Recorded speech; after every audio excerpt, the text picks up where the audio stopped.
Life is priceless and beautiful, though a vapor yet precious cannot be hidden in a bank.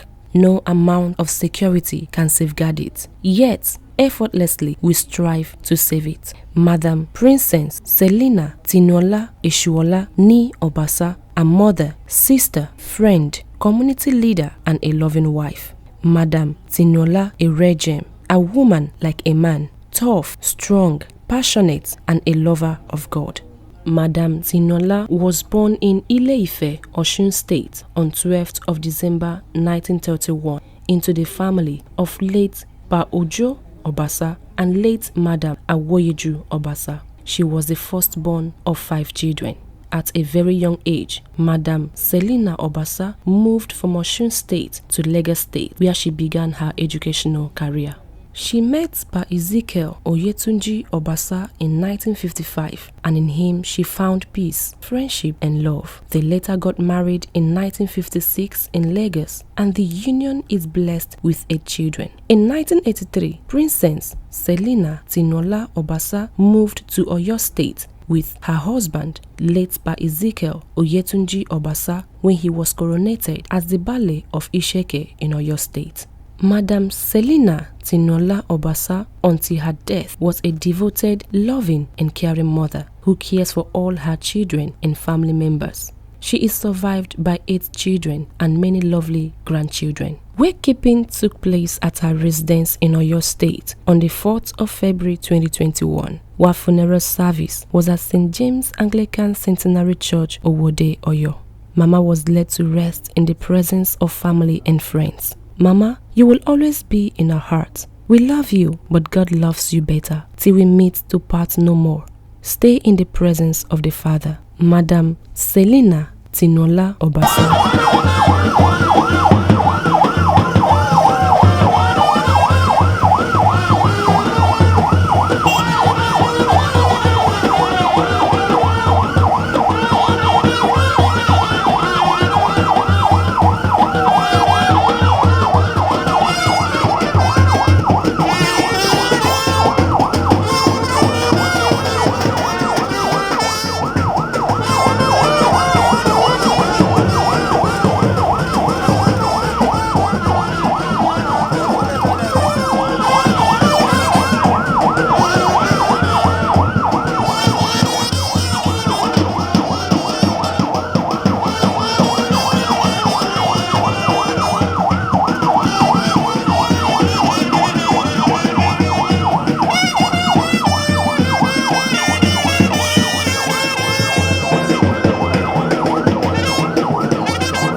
Let not your heart be troubled.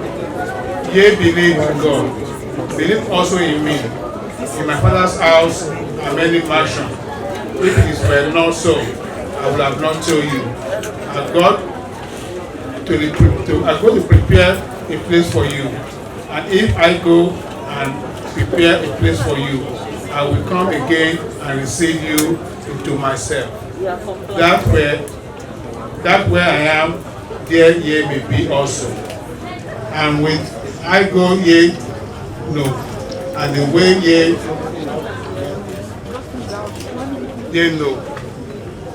Thomas said unto him, Lord, we know not whither thou goest, and how can we know the way? Jesus said unto him, I am the way, the truth, and life. No man comes unto the Father but by me. If ye had known me, ye should know my Father also. And from there henceforth he knows him and have seen him. Philip said unto him, Lord, show us the Father, and is sufficient us. Jesus said unto him, have I been so long time with you, and yet hast thou not known me? Philip, if thou hast seen me, hast seen my Father. And now I know, and how sayest thou she will be found Father? Believest thou not that I am in the Father, and the Father in me? The word that I speak unto you, I speak not of myself, but thou, Father, that thou in me, it does the work. Believe me that I am in the Father, and the Father in me, or else believe me for the very work I seek.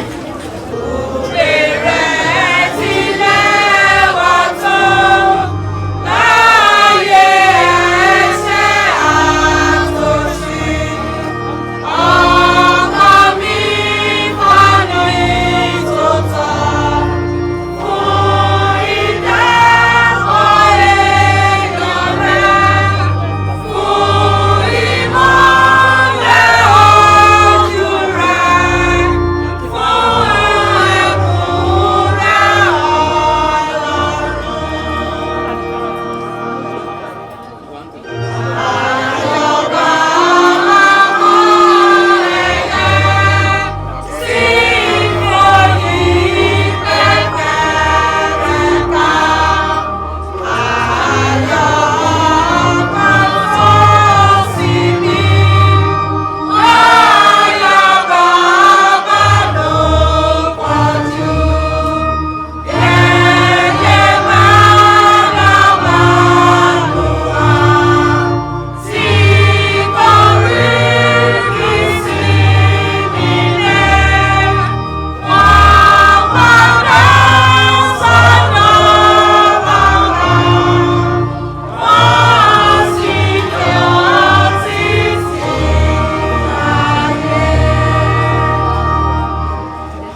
karùn-ún ẹsẹ̀ kìíní títí dé ìkẹjọ tí ó kà báyìí pé mo sì rí ọ̀run titun kan àti ayé tuntun kan nítorí pé ọ̀run ti ìṣáájú àti ayé ìṣáájú ti kọjá lọ òkun kò sì sí mọ́. Mo sì rí ìlú mímọ́ nì Jerusalem titun àti ọ̀run sọ̀kalẹ̀ láti ọ̀dọ̀ Ọlọ́run wá tí a múra sílẹ̀ bí ìyàwó tí a ṣe lọ́ṣọ̀ọ́ fún ọkọ rẹ̀. Mo sì gbọ́ ohùn ńlá kan láti orí ìtẹ́ ẹni wá wípé kíyèsí àgọ́ Ọlọ́run wà pẹ̀lú àwọn ènìyàn, òun ó sì máa bá wọn gbé, wọn ó sì máa jẹ́ ènìyàn rẹ̀, àti Ọlọ́run tìkára rẹ̀ yóò wà pẹ̀lú wọn, yóò sì máa jẹ́ Ọlọ́run wọn. Ẹsẹ̀ 4. Ọlọ́run yóò sì nu omijé gbogbo nù kúrò ní ojú wọn, kì yóò sì sí ikú mọ́ tàbí ọ̀fọ̀ tàbí ẹkún tàbí bẹ́ẹ̀ ni kì yóò sì ìrora mọ́, nítorí pé ohun àtijọ́ ti kọjá lọ. Ẹni tí ó jókòó lórí ìtẹ́ nì sì wí pé kíyèsí mo sọ ohun gbogbo di ọ̀tun. Ó sì wí fún mi pé kọ̀wé rẹ̀, nítorí ọ̀rọ̀ wọ̀nyí òdodo àti òtítọ́ ni wọ́n. Ó sì wí fún mi pé ó parí. Èmi ni Alpha àti Omega, ìpilẹ̀ṣẹ̀ àti òpin. Èmi ó sì fi omi fún ẹni tí ò ń gbẹ láti orísun omi ìyè lọ́fẹ̀ẹ́. Ẹsẹ̀ 7. Ẹni tí ó bá ṣẹ́gun ni yóò jogún nǹkan wọ̀nyí. Èmi ó sì máa jẹ́ Ọlọ́run rẹ̀, òun ó sì máa jẹ́ ọmọ mi. Ẹsẹ̀ 8 tí ó gbẹ̀yìn ibi kíkà yìí tí à ń kà. Ṣùgbọ́n àwọn òjò àti aláìgbàgbọ́ àti ẹni ìríra àti apani àti àgbèrè àti oṣó àti abọ̀rìṣà àti àwọn èké gbogbo ni yóò ní ipa tiwọn nínú adágún tí ń fi iná àti sulfuru jó, èyí tí í ṣe ikú kejì. Because everybody knows that àsìkò tá a wà yìí kò gbà yàn láàyè láti máa pẹ́ níta. So we are going to give permission to one of the children. They are going to put us together to give us a representative. Any one of them that is going to give testimony about Mama, a member from the family, a short member, ẹnìkan lára àwọn ọmọ ilé pè ní ìṣẹ̀kẹ̀ bí wọ́n á gbà wọ́n láàyè. And if there is any opportunity for any of the friends, Mama, kò sí kankan nínú àwọn ọmọ ẹgbẹ́ wọn ní ṣọ́ọ̀ṣì níbí, torí pé àwọn tó kù náà wọ́n ti dàgbà débi pé wọ́n ní orí ọ̀fẹ́ àti lè jáde mọ́. So tó bá jẹ́ pé àwárí nínú wọn, we may give opportunity to any one of them. So let's start from the children. Who is going to represent the children? And I want to say just 3 minutes. Àmọ́ wá gbé akíkanjú púpọ̀, wọ́n lè fi ìwà akíkanjú yẹn wọ́n fi kọ́ wa. Kò sínú àwọn ọmọ wọn jẹ́ pé ayọ̀lẹ, kò sínú wọn rárá ayọ̀lẹ. Àti gbàgbé mi gẹ́gẹ́ bí àkọ́bí àti kékeré bá lọ́wọ́ àti dúró dè ní kíjì. Jókòó síbẹ̀ báwọn nǹkan tí mò ń ṣe, mo ti bá wọn dáná, àwọn àbúrò mi tó kù máa dáná fún wọn láti kékeré. So wọ́n jẹ́ akíkanjú, wọ́n dẹ̀ fi akíkanjú yẹn fi kọ́ wa. Dẹ̀ màmá jẹ́ onínúure, kò sí kan tó lè ṣe fún yàn. Kọ́pà tó fún wọn náírà lọ́wọ́ wọn, téèyàn bá bá wọn pé màmá, wọn á fi lé wọn lọ́wọ́. Bí ẹni náà bá ṣènáwó, wọn á ràn wọ́n lọ́wọ́, wọn á dáná, wọn á ṣe gbogbo ẹ̀. Dẹ̀ màmá wá tí wá jẹ́ ẹni tí ò fọmọ ìṣeré rárá, wọn ò fi wá ṣeré rárá bí ẹyin ojú wọn lọ́ ṣe mú wa. Wọn lè rántí gbà tí tọ́ wá sọ́dọ̀ mi, mo sì gbà yẹn wá sọ́dọ̀ mi. So obìnrin kan wà nísàlẹ̀ ilé wa, obìnrin yẹn ṣàǹyọ mi lẹ́nu. Ó fún mi wàhálà púpọ̀. Mo wá sọ fún mọ́mì, mo ní obìnrin yìí ọ̀rọ̀ ẹ̀ má ti sún mi yẹn pé kò tẹ̀ fẹ́ rí mi. Wọ́n ní kí ni wọ́n wí? Wọ́n ní ìṣètò fáwọn látànà. Bí wọ́n mi ṣe lọ sísàlẹ̀ nìyẹn o. Wọ́n lọ bá ń sàlẹ̀. Ìyá Jùmọ̀kẹ́, ńgbọ́ kí lọ́mọ mi ṣe fún ẹ? Ká ní mọ̀ pọ́ bá lọ ńjọ́ náà. Ọmọ ní kí lọ́mọ mi ṣe fún ẹ tó fi ṣùgbọ́n lọ́mọ mi. Ó lè kọ́ ọmọ mi lájú kí lọ́mọ mi ṣe fún ẹ. Ìyẹn bá bẹ̀rẹ̀ sí bẹ́ẹ̀ pé kì í ṣe bẹ́ẹ̀. Ṣé nígbà tó wá di àárọ̀ ọjọ́ kejì ní 5 a.m. obìnrin ti kọlẹ̀ fún lé wa ó ti bẹ̀rẹ̀ sí kúnlẹ̀ ó ti bẹ̀rẹ̀ sí bẹ̀ mí ó ń bẹ̀ mí pé kí n má bínú nígbà tí wọn tó bí o ọ̀sán fọ́dà list náà gbà list yẹn ò tẹ̀ tó ọ̀ parí list wọn mo gbà wọ́n pé láàárọ̀ ọ̀sẹ̀ méjì wọ́n ti kọ́kọ́ kúrò nìyẹn obìnrin ẹ̀ jà fún mọ́tò tí mo ní mo fi lásídẹ̀ǹtì wọ́n fún mi wàdà púpọ̀ so màmá jẹ́ tó fún ọmọ ìṣeré rárá you can go to any length tó bá ti ọmọ ẹ̀ mo dúpẹ́ lọ́wọ́ Ọlọ́run fún ìyá rẹ̀ ta ní ìyá aláàánú ta ní Ọlọ́run lọ́dún ààrẹ àfọ̀rọ̀rọ̀ kẹ́ wọn. Orúkọ mi ni Oyèbísí Adékànbí. Nípa màmá wa tí ó lọ ìgbà tí àwa kéré ọ̀dọ̀ wọn la wà inú ilé ibẹ̀ là ń gbé ní Èso Ọlá ní Ṣògúnlẹ̀. Mo rántí àwọn ìgbà kan torí màmá tèmi àwọn níyàwó bàbá kékeré Èso Ọlá. Mo rántí ìgbà kan tó jẹ́ pé tá a bá lọ sí school ibì kan wà ní ẹ̀gbẹ́ ilé wa ní Èso Ọlá wọ́n ṣe bẹ̀bí garage tí dádì baálẹ̀ máa ń pààkì mọ́tò wọn sí gbà yẹn ibẹ̀ gẹ́gẹ́ bí ọmọ kékeré ibẹ̀ ni máa lọ sá sí tí mi fẹ́ lọ sí school. But tí màmá bá ti rí mi Bísí wá ń bí kí ló dé tó lọ léèwé mo lè nítorí owó pẹ́ńsù owó kinní kan màmá á wọlé wọ́n á fún mi ní owó yẹn wọ́n á ní kí n lọ síléèwé dandandandan màá lọ sí school. Mo á dúpẹ́ lọ́wọ́ Ọlọ́run lọ́jọ́ tèmi nítorí pé gbogbo ìtiraka màmá lórí gbogbo àwa ọmọ ìyá bàbá kékeré ó jẹ́ ìtiraka ohun tó dáa wọ́n dẹ̀ máa ń kọ́ wa wọ́n máa ń dáa tó bá jíjọ́ Sunday táwa fẹ́ lọ sí church màmá yìí náà ló máa ní kí ló dé ìwọ ò lọ sí church ìwọ ò lọ sí church ó yẹ tètè máa lọ sí church. So gbogbo àwọn nǹkan yìí kò jẹ́ ká tiẹ̀ mà rárá pé àwọn kan ni wọ́n bí wa títí dìgbà tó fi dàgbà yìí náà tẹ́mi bá wá sọ̀yọ̀ ń bí báyìí màá dọ́dọ̀ wọn màmá báwo ni o kíní kan wá ní Bísí o ti dé ọmọ oyè káàbọ̀ ilé bàbá ẹ̀ náà rèé kíní kan so gbogbo kíní yẹn jẹ́ kí inú mi dùn pé mo jẹ́ ọ̀kan nínú ọmọ Èso Ọlá inú mi máa ń dùn ní gbogbo ìgbà torí pé ìyá yìí kì í ṣe abiyamọ ni lótìtọ́ gẹ́gẹ́ bí àǹtí mi ṣe sọ wọn ò dẹ̀ ya ọmọ kan sí ọ̀tọ̀ àtọmọ ìyàwó àtọmọ ìyálé gbogbo wa ni wọ́n kó jọ tí wọ́n dẹ̀ ń tọ́ mo dẹ̀ gbàgbọ́ pé nípa ìpadà òkú wọn yìí ìdílé wa yóò ní dàrú gbogbo àwọn ọmọ tó fi sílẹ̀ wọn ò ní gbé kankan sí lójijì lágbára Ọlọ́run ààbò Ọlọ́run á dájú lórí wa màmá fi wá sílẹ̀ lótìtọ́ bọ̀tẹ́ni tí kò bá dá ló máa lóhùn tún níyà ó fi wá lọ́lọ́run lọ́wọ́ ni ààbò Ọlọ́run á dájú lórí gbogbo wa. mo dẹ̀ kí ẹ̀yin ọmọ ẹgbẹ́ kú oríire màmá mo súnmọ́ màmá gidigidi torí èmi ni ìrìjú ìjọ náà bá ti lè rí mi báyìí wọ́n wí pé akéré ń sá ó ti dọ́dọ̀ mi pẹ́ wọ́n wí pé iṣẹ́ ìjọ yín náà yóò jẹ débẹ̀ ó lè sọ fún àlùfáà wípé akéré ń sá àwọn tó ń fún mi ní Holy Communion yẹn wọ́n ń try torí láti ìgbà tí màmá ò ti lè jáde mọ́ ni àwọn àlùfáà tí wọ́n á fún wa ní Holy Communion nínú ilé mo sì dúpẹ́ lọ́wọ́ Ọlọ́run wípé wọ́n ṣe ojúṣe wọn títí di ọjọ́ ikú the last one tán ṣe ni pé wọ́n máa ń fi kíní yẹn rán màmá Sunday tó bá ti fi rán màmá Sunday wọ́n pé akéré sọ ti rí màmá Sunday yóò pé mo ti rí wọn wọ́n dẹ̀ tún gba káàdì wọn bọ̀ mo dúpẹ́ lọ́wọ́ Ọlọ́run fún ìgbésí ayé wọn mo sì gbàdúrà wípé ẹ̀yin ọmọ ní orúkọ Jésù Olúwa dúró tì í ìjọ Ọlọ́run wà ń bẹ̀ yẹn ẹ̀yin ọmọ wọn á challenge yín o ẹ gbọ́dọ̀ fi ìjọ Ọlọ́run sílẹ̀ màmá ṣe ojúṣe títí dé ojú àmì Olúwa máa sọ àlọ àti àbọ̀ yín iṣẹ́ ò ní díṣẹ́ mọ́ yín lọ́wọ́ ẹ má jẹ́ kí ààyè màmá ò ṣòfò nínú ìjọ ẹ ṣé. So for the brief summary, I thank you people for the children and thank for the whole entirety of the family.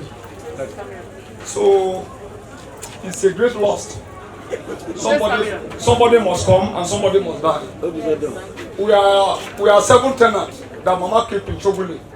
Most of us were here, about 6 of us. We are here since morning. Mama is a very good to us. He never do bad to any one of us. He carry all of us along as a son and as a daughter. So on behalf of the rest tenants, we say we want to appreciate to the tenant and the church of being in here to say that Mama is very good to us. Even people that they know us among the children, those that they don't know us, on behalf of the tenants, want to appreciate where Mama is. May God carry him to the bosom of the Lord. Being a wife of Èso Ọlá, thank you all for accepting me and receiving me. I'm going to kneel down because I just want to honor Mama. Mama never took me as a daughter-in-law. None of us. You need to stand up. All the daughters-in-law, stand up, please. She never took us as a daughter-in-law. Mama took us as a daughter, like a birth daughter. To the point that anytime I come here, when my husband goes to KBSC, I'm the one attending to her, staying with her. We just want to bless God for our lives. And all my in-laws, Mommy, thank you all very much. And you've all been very supportive. I pray that, Mama is in heaven now. It is us she left behind. We now have to come together as one. And God will give us that grace to be one. Mommy, sister, and whatever it will take for you to do it, the Lord will give it to you. Amen. And I want to thank the Church of the Lord, St. Anglicans. You guys are the best.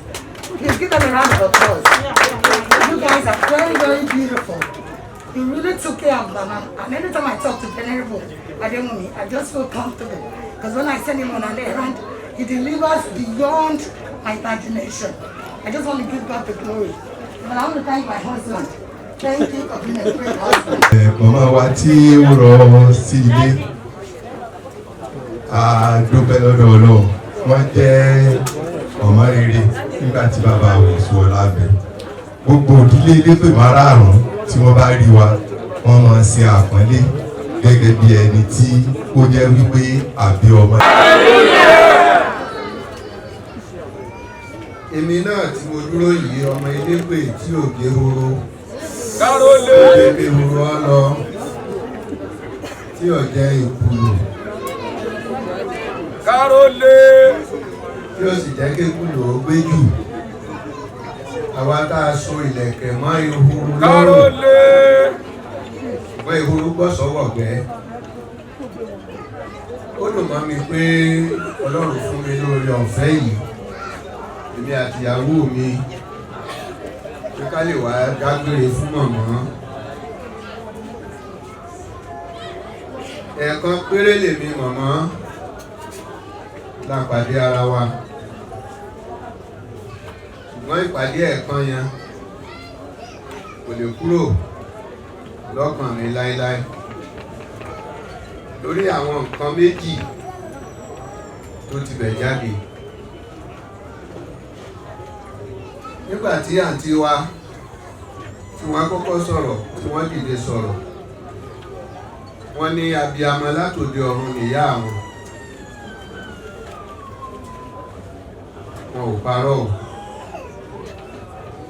Wọ́n sì ní tọ́rọ̀ bá di ọ̀rọ̀ ọmọ rẹ̀, kò sí tí ò lè ṣe láti dáàbò bo àwọn ọmọ rẹ̀. Èèyàn ńlá kan tí ní dákọ̀ ẹ̀ tọ́lọ̀ mọ̀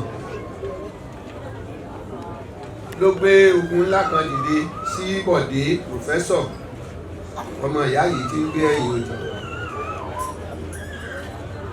Mo wá rò kí ni mo lè ṣe, torí pé ọmọ tí a ń sọ̀rọ̀ ẹ̀ yìí kò sí ilé.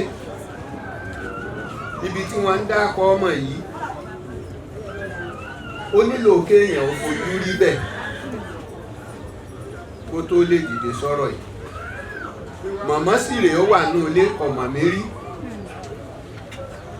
Ṣùgbọ́n Ọlọ́run fún mi ń gboyà láti dìde wá bá màmá, mo wá júwe ara mi. Lẹ́sẹ̀kẹsẹ̀ nígbà tí mo sọ̀rọ̀ yìí fún màmá, màmá dìde ní dìde pé ibi ọba yá tó fẹ́ lọ, ọkọ mi ó yá jẹ́ àjọ máa lọ. Ìyẹn fìdí ẹ̀ múlẹ̀ pé òótọ́ ni o. Tó bá gbọ́rọ̀ ọmọ ẹ̀, ìyá dáadáa táwọn kò tó sùn ní. Ìgbé ohun tó bá gbà ní ó fún láti dáàbò bo àwọn ọmọ rẹ̀. Nǹkan kejì tí mo wá kíyèsí ni pé níjọ́ ẹ̀kan ṣoṣo tá a pàdé, àlejò tí màmá ṣe mí, àlejò bíi pé ẹ̀ẹ̀kan tọ́lọ̀ ní rí ọmọkùnrin yìí gbámú jẹ́ ṣe lálejò tí ò ní gbàgbé láéláé nù. Kò wá yà mí lẹ́nu nígbà tó yá tí mo láǹfààní àti lọ sí ibi tí Bọ̀dé àti Àánú ìyàwó rẹ̀ tí wọ́n ń gbé ní Maryland. Ó wá hàn sí mi gbangba pé ipa iṣu ẹ dákun kọ́ lọ́mọ yẹn ó rẹ̀ tàbí kó gbé jáde lójú aago yìí kí ọmọ rẹ̀ ṣe lè já ìdáko orúkọ mọ́mọ́ tó ṣe sí ṣé ìyá ọmọ yẹn ò lè dìde ní.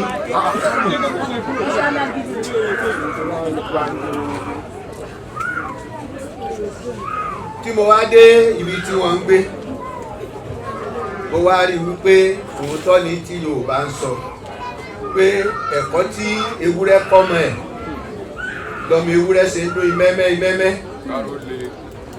ẹ̀kọ́ tí àgbòmọ̀mọ̀ tó kọ́mọ ẹ̀ ló ṣe ń kàn gbọ̀ngbọ̀n ẹ̀kọ́ tí ológìnní kọ́ ọmọ ẹ̀ ló ṣe ń gàjà kiri torí tẹ́ ẹ bá rí iṣẹ́ àánú tí Bọ̀dé àti Àánú tí wọ́n ń ṣe káàkiri àgbáyé ẹ mọ̀ pé lọ́wọ́ ìyá yìí ni wọ́n ti bá ọwọ́ rẹ̀ ni wọ́n ti gbà òun ni wọ́n fi jọ ẹ̀yìn ìyá yìí ò lè bàjẹ́ láéláé torí pé Ọlọ́run ti ran àtọkọ rẹ̀ lọ́wọ́ láti fi àwọn ọmọ agbẹ̀yìn tẹ́yìn ṣe sílẹ̀ gbogbo yẹn pẹ́pẹ́pẹ́ o ẹ dàgbà o ẹ ní dàgbà ya o.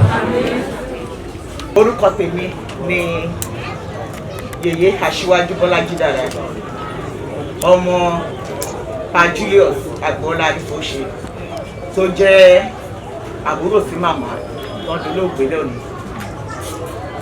Nǹkan tá a lè sọ pa màmá pọ̀ bọ̀ mo kàn máa sọ díẹ̀ nǹkan tó yìí tó ṣojú mi of recent ni o àbúrò wọn sì ìyẹn bàbá ní Fowóṣe ní last day so àwa gbé wọn lọ sí US láti lọ tọ́jú wọn ìgbà tẹ́mi wá ń pe màmá wọ́n wá ní màmá wà nǹkan wá pè wọ́n ní Nàìjíríà màmá wá ní òun wá Rẹ̀mú mo lárẹ̀mú wà ní Chicago ń bí o kí ló ṣàrẹ̀mú a ní ó rà Rẹ̀mú díẹ̀ the next thing màmá bá bẹ̀rẹ̀ sí ní sunkún kí èmi gbé fóònù lọ síbi tárẹ̀mú wà wọ́n wá ní ok èmi ibi tẹ́mi ń gbé ó jìnnà síbẹ̀ tó máa lọ tí má ti débẹ̀ máa pè wọ́n máa pe ẹ̀gbọ́n mi Uncle Bọ̀dé wípé màmá nǹkan báyìí náà sọ o ìgbà tí mo dẹ̀ dọ́dọ̀ dáàdì mi mo gbé fóònù fún wọn so màmá àti wọn sọ̀rọ̀ màmá wá bẹ̀rẹ̀ sí ní ké fún dáàdì wípé mi ò fẹ́ kó o kú síwájú mi o ìwọ ló bá bu iyẹ̀pẹ̀ sí mi lójú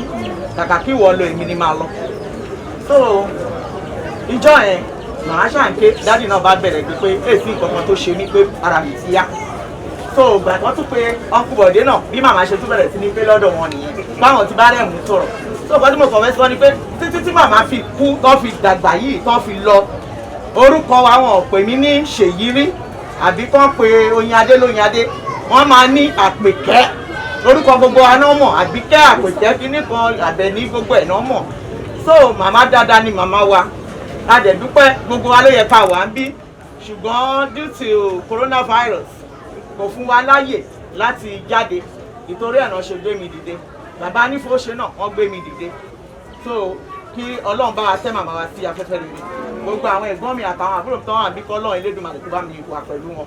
orúkọ Jésù Kristi gbogbo àwa ìwé ìyìnrere tí a di ọwọ́ Jòhánù kọ sílẹ̀ orí ìkẹrìnlá ẹsẹ̀ kejì. Nínú ilé bàbá mi ọ̀pọ̀lọpọ̀ ibùgbé ni ó wà ìbá má ṣe bẹ́ẹ̀ èmi ìbá ti sọ fún yín nítorí èmi lọ pèsè àyè sílẹ̀ fún yín. Mo pe àkórí ọ̀rọ̀ ìyànjú náà ní pípèsè ibùgbé ayérayé fúnra wa pípèsè ibùgbé ayérayé fúnra wa. Tí a bá farabalẹ̀ gbọ́ ọ̀rọ̀ ẹ̀rí ìdí a sọ nípa màmá a rí wípé màmá ti ṣiṣẹ́ fún ilé ayérayé.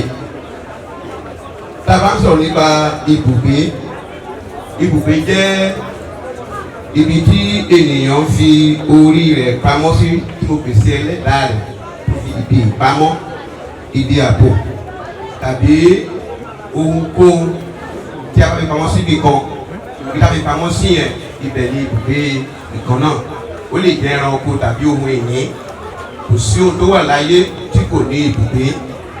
Ibùgbé ó ṣe pàtàkì pàápàá jùlọ fún àwa ènìyàn gẹ́gẹ́ bí ẹ̀dá tí Ọlọ́run dá láti jọba lórí gbogbo tí ó dá. A nílò ibùgbé. Yorùbá bọ̀ nínú ọ̀rọ̀ rẹ̀, wọ́n ní àjò ò lè tò kó nílé má relé. Nígbà tá a bá ṣiṣẹ́ láti àárọ̀ títí di ìgbà tó bá rẹ̀ wá, a ní láti padà sí ibùgbé. A rí pé ibùgbé ṣe pàtàkì púpọ̀ fún ìrìn àjò ọmọ ènìyàn. Àwọn nǹkan wọ̀nyí ló jẹ́ pàtàkì ìdí a fi ń pèsè ibùgbé fún ara wa. Àkọ́kọ́, ó jẹ́ ààbò. Ẹ̀kejì, ó jẹ́ ibi ìsinmi.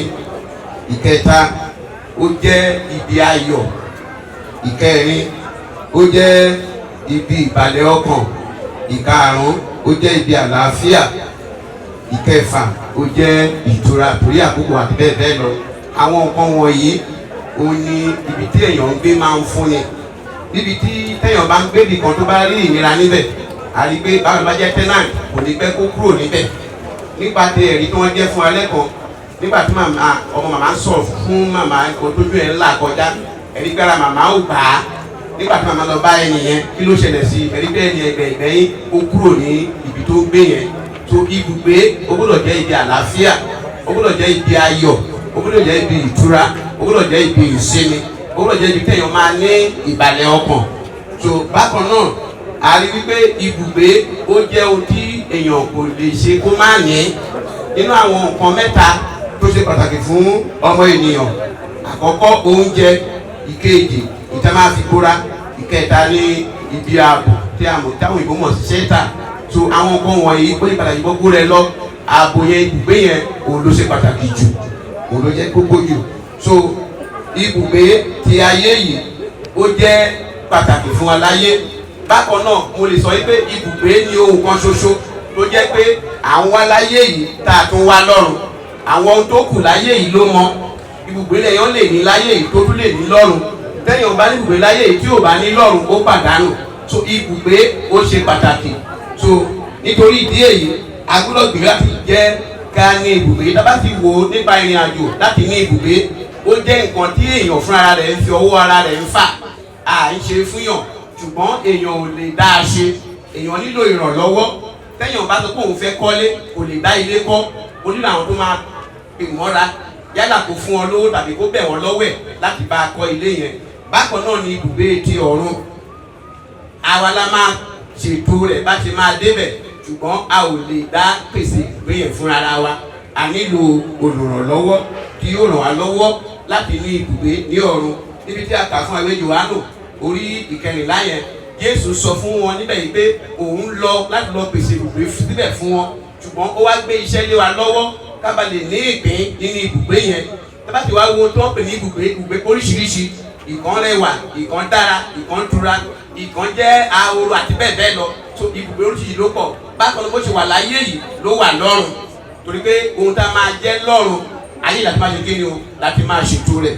Eléyìí ló wá jẹ́ kí n láti fi tó ọ létí pé ní ká tó lè pèsè ilé sí ọ̀run, ká tó lè ní ibùgbé ní ọ̀run, a gbọ́dọ̀ gbé àwọn ìgbésẹ̀ wọ̀nyí nítorí àkókò wa. Ìgbésẹ̀ àkọ́kọ́, a gbọ́dọ̀ ní Jésù gẹ́gẹ́ bí Olúwa àti olùgbàlà wa.